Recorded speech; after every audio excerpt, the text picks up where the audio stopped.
नमस्कार हम दोस्तों। हम 10 क्वेश्चनों की सीरीज को कंटिन्यू करते हैं और वो ऐसे 10 क्वेश्चन हैं जो कॉमन क्वेश्चन से हटके होते हैं। एग्जाम्पल के लिए आप कार्ल मार्क्स के बारे में सब जानते हैं, उनकी बुक्स के बारे में सब जानते हैं, कॉन्फ्लिक्ट थ्योरी, उसके बाद हिस्टोरिकल मटेरियलिज्म, है ना, सरप्लस वैल्यूज और बहुत सारी चीज़ें जो उन्होंने दी हैं, थीसिस, एंटीथीसिस, सिंथेसिस, हीगल ने क्या कहा है, वो तुम सब जानते हो। लेकिन जो नहीं जानते वो सीरीज चल रही है। ठीक है, चलो कंटिन्यू करते हैं। पहला क्वेश्चन है कि गरीबी को एक सामाजिक समस्या माना गया जो लंदन में गरीबी पर किए गए एक शोध संरक्षण का परिणाम है। इस शोध के शोधार्थी कौन है भाई? और एक और बात ध्यान रखना है कि मैं पता है क्वेश्चन कहाँ से ले रहा हूँ। जितने सारे स्टेट्स के जो पीसीएस के जो पेपर हैं उसमें से सोशियोलॉजी के ना 2 से 3 क्वेश्चंस आते हैं और ऐसे ही कॉन्सेप्ट सेम यूपीएससी में आता है प्रीलिम्स में। वहां से निकाल निकाल के इतनी डीप मेहनत कर करके मैं क्वेश्चन ला रहा हूँ। ठीक है, चलो। तो क्या है इसका answer? Henry George, Charles booth, Henry man या किंग्सले डेविस? तो इसका आंसर क्या होगा? Charles booth. ये आपको पहली बार दिख रहा होगा ऐसे क्वेश्चन को दिखते हुए, चार्ल्स बूथ। तो इन्होंने एक बुक भी लिखी थी, पता है? इनका बुक का नाम था लाइफ एंड लेबर।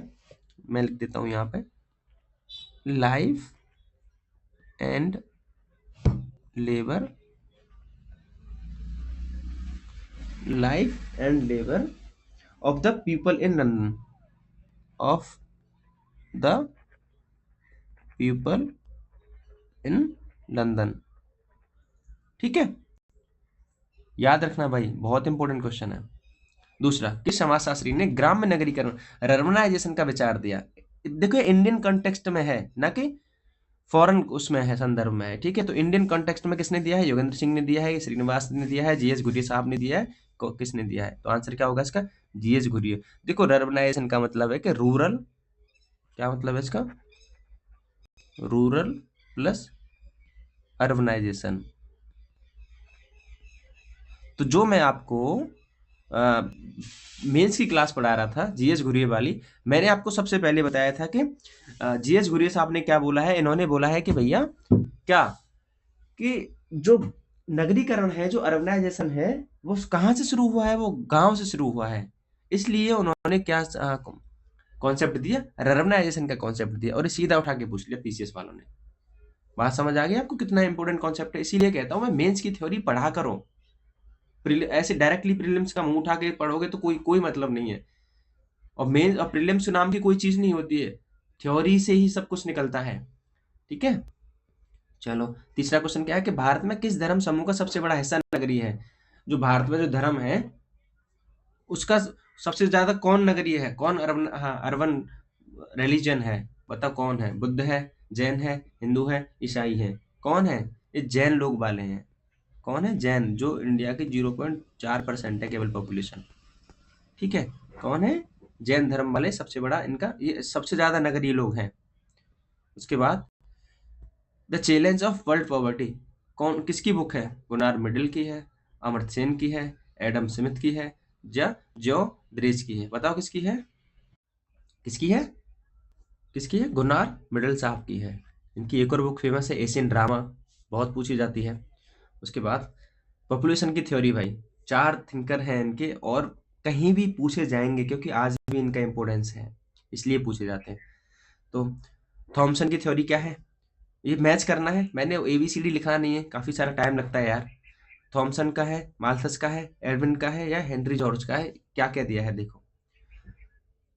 उपयुक्त जनसंख्या सिद्धांत, बोले एप्रोप्रिएट, हाँ पॉपुलेशन थ्योरी, सामाजिक अपसमायोजन सिद्धांत, हाँ है ना, सोशल एडजस्टमेंट, हाँ प्रिंसिपल्स थ्योरी।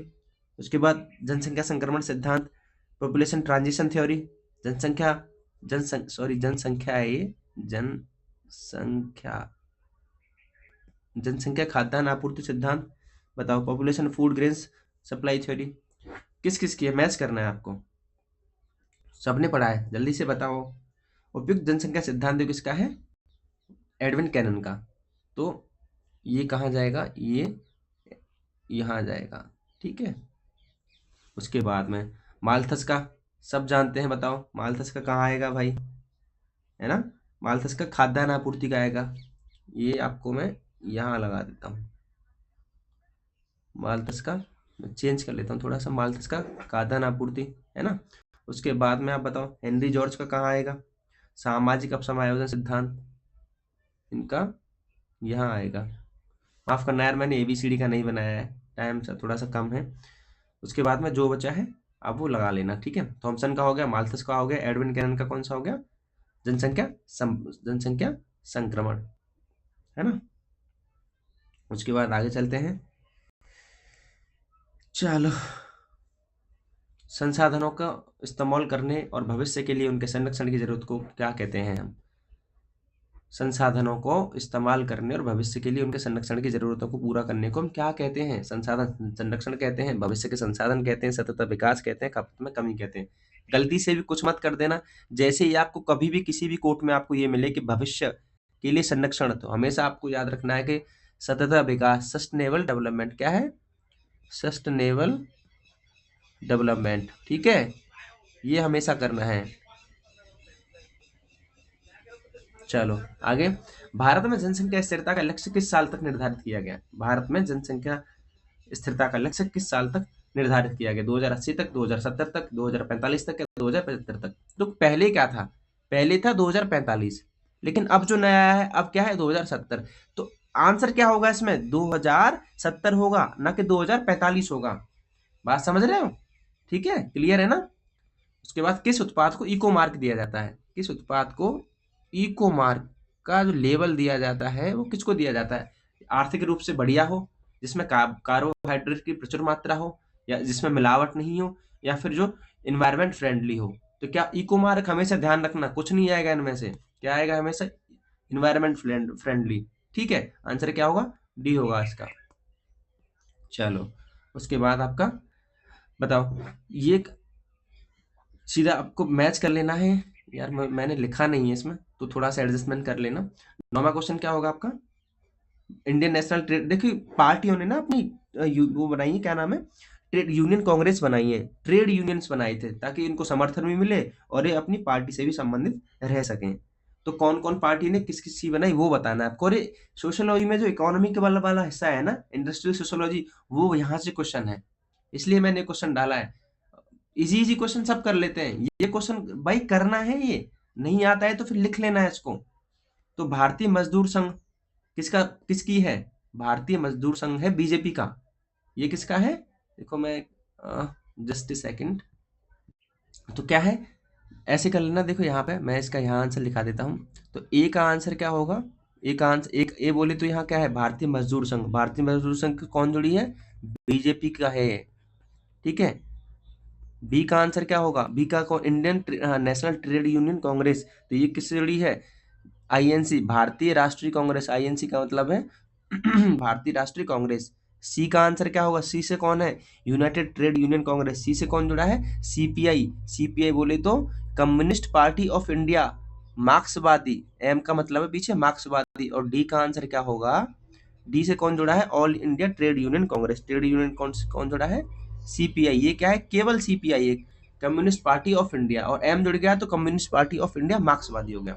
उसके बाद 10th क्वेश्चन है, क्या है कि भारत में संसद के द्वारा पंचायतों को अनुसूचित क्षेत्रों में विस्तार कानूनी का पारित कब किया गया, पेशा एक्ट, क्या बोलते हैं, पंचायतन एक्सटेंशन शेड्यूल एरिया एक्ट, क्या बोलते हैं, ये कहाँ लागू होता है, अरे जैसे पंचायत नहीं होती है भाई, जहाँ नागरिक, जहाँ जनजाति नहीं है वहां पे क्या है, वहां पंचायत है, 3 प्रकार की पंचायत है, ग्राम पंचायत, क्षेत्र पंचायत, नगर पंचायत, है ना। 72वें संविधान संशोधन, 73वें संविधान संशोधन 1992-93 से लाया गया है। ऐसे ही भाई जनजातियों के लिए भी तो कुछ होगा ना, जनजातियों के लिए क्या क्या लाया गया, पेशा एक्ट, कब पारित किया, 1996, 98, 2000, 2006, कब पारित किया गया, 1996 में। गलती से 2006 मत कर देना, ये इसमें क्या था, FR एक्ट आया था, FR किसके लिए, इन्हीं के लिए आया था, ठीक है, इन्हीं के लिए आया था, जनजाति के लिए 2006 में, तो 2006 मत कर देना, ठीक है। तो छोटी सी वीडियो थी 10 क्वेश्चनों की, और इतने गजब के क्वेश्चन है, लिख के रखना, मैं PDF में पिन कर दूंगा, व्हाट्सएप पर ज्वाइन कर लेना। मिलते हैं नेक्स्ट सीरीज में, हैव अ गुड डे, जय हिंद।